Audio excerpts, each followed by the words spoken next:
ವಿಷಯ ಸೂತ್ರಧಾರಿ ಶ್ರೇಷ್ಠದನು ಏನ ಪಾತ್ರಧಾರಿ ಶ್ರೇಷ್ಠದನು? ಹೌದು. ಏನು ಹಿರಿಯರು ಶ್ರೇಷ್ಠದರು ಏನು ಕಿರಿಯರು ಶ್ರೇಷ್ಠದರು? ಹೌದು ಅನ್ನುವಂಥದ್ದು ವಿಷಯ ಇಟ್ಟಾರ. ಹೌದು. ಇದ್ರೊಳಗ ನಮ್ಮ ಕಮಿಟಿಯವರು ಒಂದು ಹಿಡ್ಕೊಂಡು ಒಂದು ಬಿಡ್ರಿ ಆ ಕಡೆ ಬಿಡ್ರಿ ಅಲ್ಲಕತ್ತಾರ ಅವರು. ಹೌದು. ಸೂತ್ರಧಾರಿ ಮತ್ತು ಪಾತ್ರಧಾರಿ ಅನ್ನುವಂಥ ವಿಷಯದೊಳಗ ಸೂತ್ರಧಾರಿ ಅನ್ನುವಂಥದ್ದು ಪಾಲ್ ನನಗಿರ್ಲಿ. ಇರ್ಲಿ ವಜ್ಜಂದೇ ನಮಗಿರ್ಲಿ.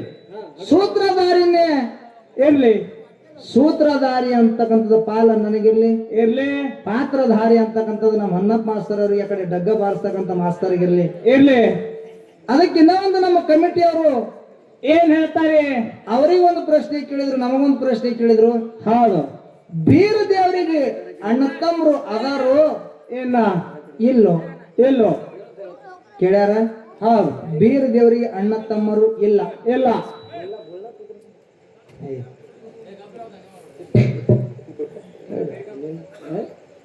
ಯಾಕಿಲ್ಲ?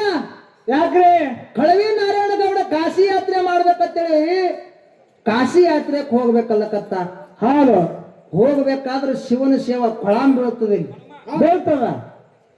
ಶಿವನ ಸೇವಕ್ಕೆ ಇಟ್ಟು ಹೋಗ್ಬೇಕಾದ್ರ ಹೌದು ಆ ಬರಮ ದೇವರಿಗೆ ನೋಡಿ, ಬರಮ ದೇವರಿಗೆ ಸೂರಾವತಿನ ಕೊಟ್ಟು ತಂಗಿನ ಕೊಟ್ಟು ಹೌದು ಲಗ್ನ ಮಾಡಿ ಬರಮ ದೇವರನ್ನು ಸೇವಕ್ಕಿಟ್ಟು ಕಳವಿ ನಾರಾಯಣಗೌಡ ಕಾಶಿ ಯಾತ್ರೆಗೆ ಹೋದ.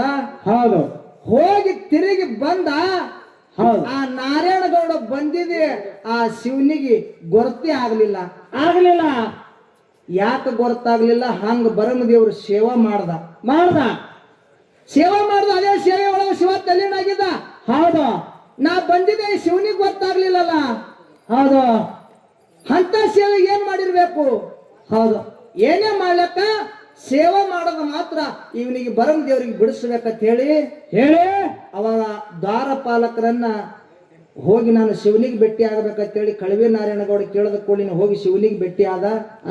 ಶಿವನಿಗೆ ಭೇಟಿಯಾಗಿ ಹೇಳ್ತಾನ, ಏನತ್ರಿ ಯಪ್ಪಾ ಭಗವಂತ, ಹೌದು ನಾ ಕಾಶಿ ಯಾತ್ರೆ ಮಾಡಿ ಬಂದ ಮಾಡಿ ಹಂಗೆ ಬಂದಿಲ್ಲ. ಹೌದು. 3 ಮಾತನ ಅಲ್ಲಿ ಕಲಿತು ಬಂದಿನ ಅಂತ ಹೇಳ್ದ. ಏನ್ರಿ 3 ಮಾತ? ಏನು ಕಲಿತು ಬಂದಿನ ಅಂತ ಕೇಳಿದ್ರ, ಏನು ಒಟ್ಟಿದ ಕುಳಬಾನ ನೋಡಬಾರ್ದು, ಸಲ್ಲ ಹೈದಿದ ಗಿಡ ನೋಡಬಾರ್ದು, ಹುಟ್ಟು ಬಂಜಿಯರ ಕೈಲಿ ಮುಟ್ಟಿ ಸೇವಾ ಮಾಡ್ಕೋಬಾರ್ದು. ಇದು ನಾ 3 ಮಾತು ಕಲಿತು ಬಂದಿರಂತ ಕಳವಿ ನಾರಾಯಣಗೌಡ. ಹೌದು. ಬರಂ ದೇವರಿಗೆ ಮಕ್ಕಳಿಲ್ಲ ಅನ್ನೋದು ಶಿವನಿಗೆ ಗೊತ್ತಾಯ್ತು.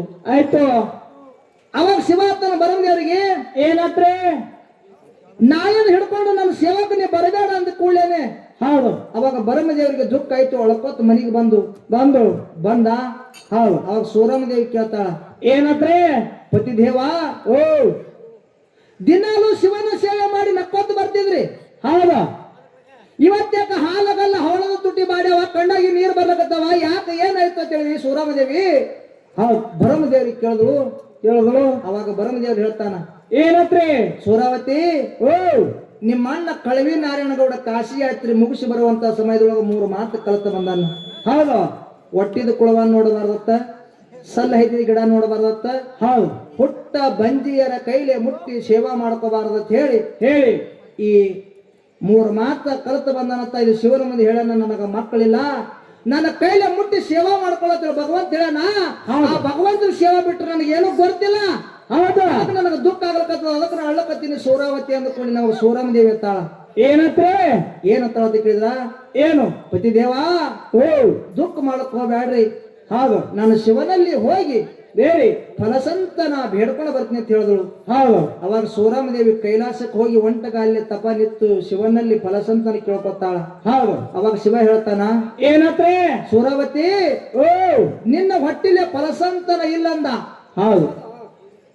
ಅವಾಗ ಸೂರಮದೇವಿ ಎತ್ತಾಳ, ಏನಂತ, ಯಪ್ಪ ನನ್ನ ಹೊಟ್ಟಿಲೆ ಫಲಸಂತನ ಇಲ್ಲ ಅಂದ್ರೆ ನಾ ಇದ್ದರೆ ಏನ್ ಮಾಡ್ಲಿ? ಹೌದು. ಇಲ್ಲೇ ನಿನ್ನ ಗದ್ದಿಗೆ ಗದ್ದಿ ಹಣಿ ಹೊಡೆದು ಪ್ರಾಣ ಬಿಡ್ತೀನಿ ಅಂತೇಳಿ ಶಿವನ ಗದ್ದಿಗೆ ಹಣಿ ಹೊಡೆದು ಪ್ರಾಣ ಬಿಡ್ತಿದ್ಳು. ಅವಾಗ ಶಿವ ಏನ್ ಮಾಡ್ದ ಅಂತ ಕೇಳಿದ್ರ, ತನ್ನ ಹಣಿ ಬೆವರನ್ನ ಆ ಸೂರಮದೇವಿ ಉಡಿ ಒಳಗ ಹಾಕದ. ಹೌದಾ?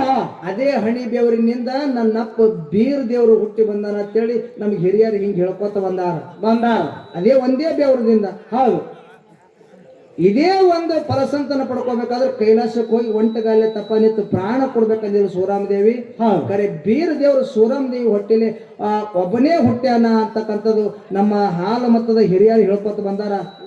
ನಾವು ಎಲ್ಲಾರು ಹೇಳ್ಕೊತ ಬಂದೀವಿ ಅಂತಕ್ಕಂಥದ್ದು ಮಾತು ಹೇಳಿ ನಮ್ಮ ಸರ್ ಅವ್ರಿಗೆ ಪಾಳ್ಯ ಕೊಟ್ಟು ಬಿಡೋನು.